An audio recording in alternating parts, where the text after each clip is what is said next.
Bismillahirrahmanirrahim. In this video, I am going to cover structure, activity, relationship of sulfonamides. तो sulphonamides का structure activity relationship समझने से पहले आप जो है ना इसका सिंपल स्ट्रक्चर ड्रा करना सीख लें, ठीक है। सबसे पहले जो है ना वो फोकस स्ट्रक्चर पे होगा, तो उसके बाद जो है ना इसका एक्टिविटी रिलेशनशिप भी समझ आ जाएगा। ओके, तो इस सल्फोनामाइड्स का स्ट्रक्चर ड्रा करने के लिए आपको सबसे पहले जो है ना एक एरोमेटिक रिंग बना लेनी है, ठीक है। इस तरह से एक एरोमेटिक रिंग बना लेनी है, ठीक है। इस एरोमेटिक रिंग की फर्स्ट पोजीशन पे आपने जो है ना वो सल्फोनामाइड ग्रुप अटैच कर देना है, ठीक है। ये वाला पूरा ग्रुप जो है ना, ये वाला पूरा ग्रुप ये बेसिकली सल्फोनामाइड ग्रुप है, यानी सल्फर के साथ 2 ऑक्सीजन लगी हुई हैं और इसके साथ जो है ना एक अमाइड नाइट्रोजन अटैच है, ठीक है। एक अमाइड ग्रुप अटैच है, ओके। और इस अमाइड ग्रुप के साथ जो अमाइड ग्रुप में जो नाइट्रोजन है ना, बेसिकली इसको हम इस नाइट्रोजन को खास करके हम स्पेसिफाई करते हैं स्ट्रक्चर में, ठीक है। तो इसको हम N1 पोजीशन से मेंशन कर लेते हैं। बहरहाल फिलहाल ये चीज़ आपने याद रखनी है कि सल्फोनामाइड जो एरोमेटिक रिंग बना ली, उसके बाद जो है ना एक सल्फोनामाइड ग्रुप लगा दिया, ठीक है। इस तरह से एक सल्फोनामाइड आप ग्रुप बना लेंगे। देन ये नंबरिंग आपने कर ली 1 2 3 4 5 6 इस तरह से, ठीक है। इस एरोमेटिक रिंग को आपने नंबरिंग दे दी। इसकी जो 4 वाली पोजीशन है ना, जिसको हम पेरा पोजीशन कहते हैं, ये पोजीशन होती है मेटा, ठीक है। सॉरी, ये पोजीशन होती है ऑर्थो, मेटा और पेरा, इस तरह से ये पोजीशंस होती हैं। तो जो 4 पोजीशन होती है ना वो पेरा पोजीशन। और अगर पेरा पोजीशन पे हम जो है ना एक अमाइनो ग्रुप लगा देंगे, ठीक है। पेरा पोजीशन पे अमाइनो ग्रुप लगा देते हैं। अब पेरा पोजीशन पे जो अमाइनो ग्रुप की जो नाइट्रोजन है ना, उसको हम N4 के साथ मेंशन कर रहे होते हैं, ठीक है। इसको हम N4 के साथ मेंशन करते हैं। इसके ऊपर हमने ये छोटा सा 4 लिख दिया है, जो कि बेसिकली इसकी पोजीशन मेंशन कर रहा है कि ये एरोमेटिक रिंग पे 4 पोजीशन पे ये वाली नाइट्रोजन अटैच है। और ये वाली नाइट्रोजन, क्योंकि जिस सल्फर एटम के साथ ये नाइट्रोजन जुड़ी हुई है वो सल्फर एटम फर्स्ट पोजीशन पे लगा हुआ है, इसलिए हमने इसके साथ ऊपर 1 पोजीशन इसकी मेंशन कर दी, ठीक है। तो सल्फोनामाइड का स्ट्रक्चर आप किस तरह से बनाएंगे? सबसे पहले आप एक एरोमेटिक रिंग बना देंगे, ठीक है। एरोमेटिक रिंग बनाने के बाद आप जो है ना एक सल्फोनामाइड ग्रुप बना देंगे फर्स्ट पोजीशन पे, ठीक है। 4 पोजीशन पे हम जो है ना वो सिंपली अमाइनो ग्रुप लगा देंगे, तो ये का, ठीक है। अब ये देखें जो सल्फोनामाइड्स का ये जो स्ट्रक्चर है, इसमें जो ये N1 वाली नाइट्रोजन है ना, ये इसको भी मैंने मेंशन किया है इसलिए क्योंकि ये भी जो है ना इम्पोर्टेंट होती है। तो बेसिकली आपने बस फिलहाल ये चीज़ याद रखनी है कि जो चीज़ें मैंने इसमें मेंशन की है ना वो इम्पोर्टेंट है, ठीक है। ये एरोमेटिक रिंग आ गई, सल्फोनामाइड ग्रुप आ गया, सल्फोनामाइड ग्रुप की अमाइड नाइट्रोजन आ गई और जो है ना ये अमाइनो ग्रुप आ गया, ठीक है। अब इसका स्ट्रक्चर एक्टिविटी रिलेशनशिप देख लेते हैं। देखें, जो 4 पोजीशन पे हमने एक ग्रुप अटैच किया था और दूसरा ग्रुप हमने फर्स्ट पोजीशन पे अटैच किया था, ठीक है। ये वाली फर्स्ट पोजीशन, ये वाली 4 पोजीशन, ठीक है। इन दोनों पोजीशंस पर हमने जो ग्रुप्स अटैच किए थे ना, वो दोनों ग्रुप, अब जाहिर सी बात है, एक मतलब अगर हमें सोचें तो हमें ये चीज़ समझ आएगी, अगर हमने ये ग्रुप्स अटैच किए हैं तो इम्पोर्टेंट है एक्टिविटी के लिए, तभी तो अटैच किए हैं ना। अब ये ग्रुप अगर हमने अटैच किए हैं, दैट मीन्स ये एक्टिविटी के लिए इंपॉर्टेंट है, हमने तभी ये ग्रुप अटैच किए हैं, ठीक है। फर्स्ट पोजीशन पे हमने सल्फोनामाइड ग्रुप लगा दिया, आपको ये आ गई बात समझ, ठीक है। और 4 पोजीशन पे हमने जो है ना अमाइनो ग्रुप लगा दिया। तो अमाइनो ग्रुप और सल्फोनामाइड ग्रुप ये दोनों जो है ना एक्टिविटी के लिए इंपॉर्टेंट है, सिंपल। अब दूसरी बात की तरफ आते हैं, जो N4 वाली नाइट्रोजन है ना, जो पेरा पोजीशन पे हमने जो अमाइनो ग्रुप लगाया हुआ है, ठीक है। उस अमाइनो ग्रुप में हमने जो उस अमाइनो ग्रुप वाली जो नाइट्रोजन है, उस नाइट्रोजन पे अगर हम सब्स्टिट्यूशन करेंगे तो क्या होगा, या तो प्रोड्रग्स बनेंगी या तो इनएक्टिव मेटाबोलाइट्स बनेंगे, ठीक है। अब जो ये 4 पोजीशन वाली जो पेरा पोजीशन वाली नाइट्रोजन है ना, इसके साथ 2 हाइड्रोजन भी लगी हुई हैं साथ में। ये वाली जो नाइट्रोजन है, इसके साथ जो 2 हाइड्रोजन्स लगी हुई हैं, अगर हम इन हाइड्रोजन को हटाकर यहाँ पे किसी तरह की भी N4 पे हम अगर किसी तरह की भी सब्स्टिट्यूशन करेंगे तो क्या होगा, या तो प्रोड्रग्स बनेंगी या तो इनएक्टिव मेटाबोलाइट्स बनेंगे, ठीक है। अगर प्रोड्रग बनेगी तो ये बॉडी में जाकर कन्वर्ट हो जाएंगी एक्टिव फॉर्म ऑफ ड्रग में, ओके। इसका एग्जाम्पल जो है ना ये है। अब ये देखें, ये सल्फोनामाइड का स्ट्रक्चर पूरा बना हुआ है, इसके साथ ये जो 4 पोजीशन पे नाइट्रोजन लगी हुई है ना, इसके साथ हमने एक जो है ना वो पेरा एनालीन हमने सिंपली लगा दिया है। ये जो है ना वो एरोमेटिक रिंग के साथ ये अमाइनो ग्रुप लगा हुआ है, यानी कि ये N वाली जो पोजीशन है ना, उसके हाइड्रोजन हमने रिप्लेस करके यहाँ पे हमने कोई ये दूसरा वाला ग्रुप अटैच कर दिया है। तो ये जो है ना ये प्रोटोसिल बन गई है, जो कि एज अ प्रो ड्रग की फॉर्म में इस्तेमाल की जाती है, ठीक है। और ये बॉडी में जाकर ये पेरोनोटोसिल जो है वो कन्वर्ट हो जाती है इस सल्फोनामाइड में। तो अगर इस सल्फोनामाइड की हाइड्रोजन हटाकर हमने यहाँ पर इस H2 पोजीशन पे हमने किसी तरह का भी सब्स्टिट्यूट अटैच कर दिया तो ये ये जो है ना वो प्रोड्रग की फॉर्मेशन होगी, या तो प्रोड्रग्स बनेगी या तो कोई इनएक्टिव मेटाबोलाइट्स बन जाएगा। ठीक है, अब देख लेते हैं जो बेंजीन की तरह एक जो बेंजीन रिंग थी, यानी कि जो एरोमेटिक रिंग थी बेसिकली हमारी। ठीक है, अगर हम उस बेंजीन रिंग को या सिंपली जो एरोमेटिक रिंग थी उस रिंग को अगर हम हटा देंगे तो एक्टिविटी जो है ना वो लॉस हो जाएगी, क्योंकि वो रिंग जो है ना वो इसेंशियल होती है एक्टिविटी के लिए। ये वाली रिंग जो है ना वो इसेंशियल होती है एक्टिविटी के लिए। मैंने आपको शुरू में ही बताया था, ये जो चीज़ें मैंने यहाँ पर इस तरह से हाईलाइट की हैं वो सारी जो है ना वो एक्टिविटी के लिए इसेंशियल होती हैं। ठीक है, तो ये एरोमेटिक रिंग एक्टिविटी के लिए इसेंशियल है। अगर इस रिंग को हम हटाएंगे तो एक्टिविटी जो है ना वो ख़त्म हो जाएगी।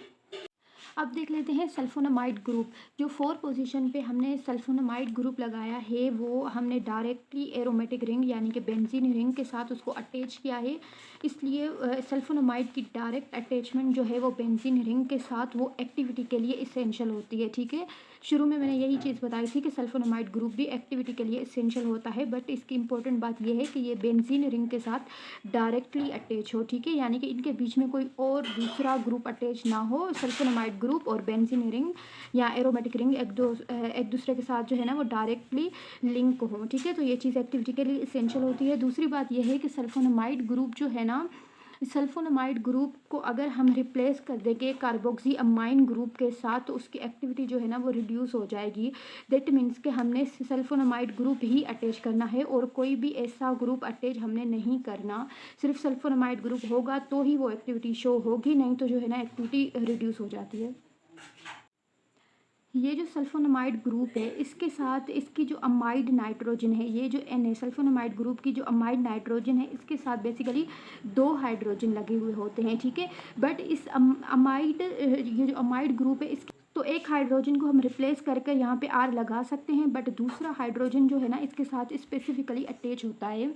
ठीक है, यानी ये अमाइन जो है ना वो हम सेकेंडरी अमाइन करके रखते हैं। सही है, तो अगर इस आर पोजीशन पे हमने कोई भी इलेक्ट्रॉन रिच करेक्टर ऐड कर दिया तो जो सल्फोनामाइड की बैक्टीरियोस्टैटिक एक्टिविटी है ना वो इंक्रीज हो जाती है। ठीक है, यहाँ पर ये जो 2 H लगे हुए हैं ना इसमें से हम एक H को रिप्लेस करके R लगा देते हैं सिंपली। ठीक है, और उस R पे जो है ना हम कोई भी फिर ग्रुप अटैच कर सकते हैं, बट एक H जो है ना वो N के साथ इस नाइट्रोजन के साथ लाजमी होता है। उस H को हम नहीं रिप्लेस करते, यानी कि मोनो सब्सटीट्यूशन करेंगे, डाई सब्सटीट्यूशन हम यहाँ पर नहीं करेंगे। ओके, तो कोई इलेक्ट्रॉन रिच करेक्टर होगा तो सल्फोनामाइड की बैक्टीरियोस्टैटिक एक्टिविटी इंक्रीज हो जाएगी।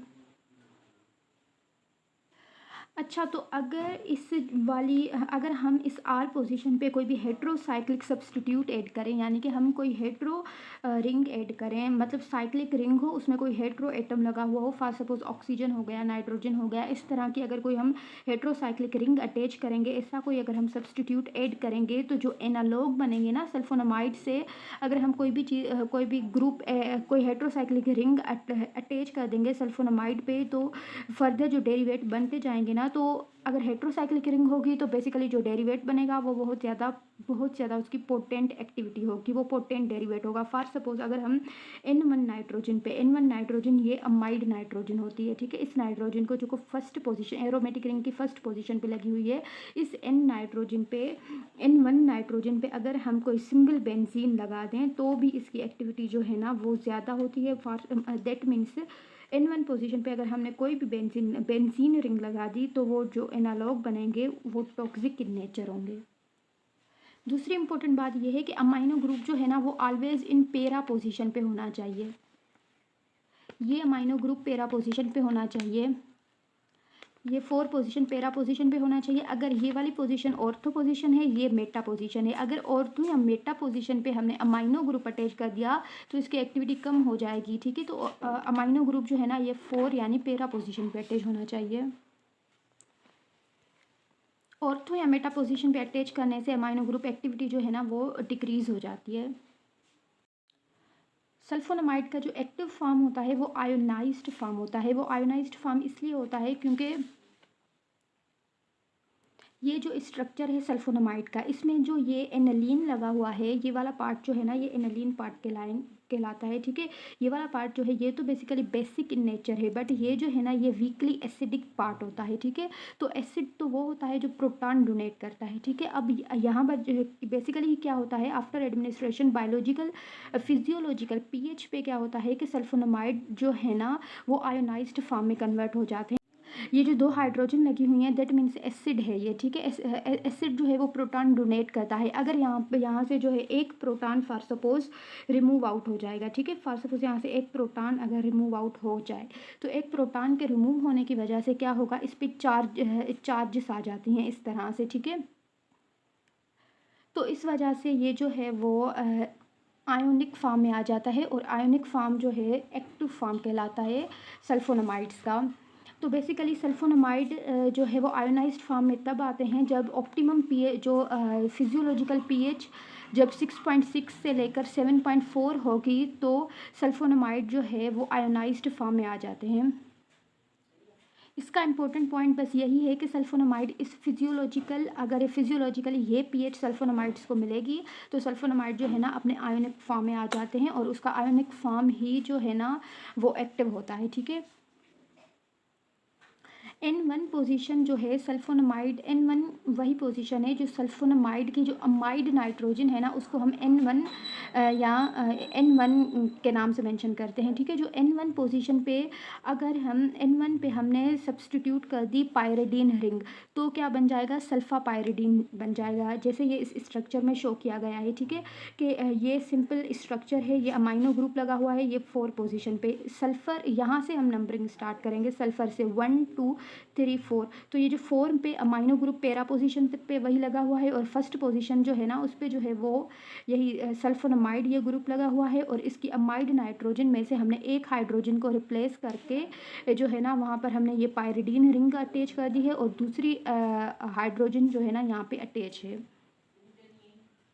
यानी कि हमने जो है ना मोनो सब्सटीट्यूशन की है। मोनो सब्सटीट्यूशन यानी एक हाइड्रोजन को रिप्लेस करके उसकी जगह पे हमने कोई हेट्रोसाइक्लिक रिंग अटैच की है। ये हेट्रोसाइक्लिक रिंग है, साइक्लिक रिंग है, और इसमें हमने एन हेट्रो एटम लगा हुआ है, तो ये सल्फा पायरिडीन बन जाएगा। और पहले मैंने बताया था कि सल्फा अगर कोई हेट्रोसाइक्लिक रिंग हम अटैच करेंगे तो उसकी जो है ना वो एक्टिविटी ज़्यादा होती है, तो ये सल्फा पायरिडीन की एक्टिविटी ज़्यादा होती है। दूसरा एग्जाम्पल है कि अगर हम इस N1 पोजीशन पे डाई मिथाइल पायरिमिडीन लगाएंगे तो जो ड्रग बनेगी, जो एनालॉग बनेगा सल्फा, उसको हम कहते हैं सल्फा डाइमिडीन, ठीक है। ये क्या है, ये बेसिकली डाई मिथाइल पायरिमिडीन की रिंग है, ठीक है। ये डाई मिथाइल लगे हुए हैं और ये पायरिमिडीन रिंग है, और ये N1 नाइट्रोजन है हमारी, यही सेम स्ट्रक्चर है।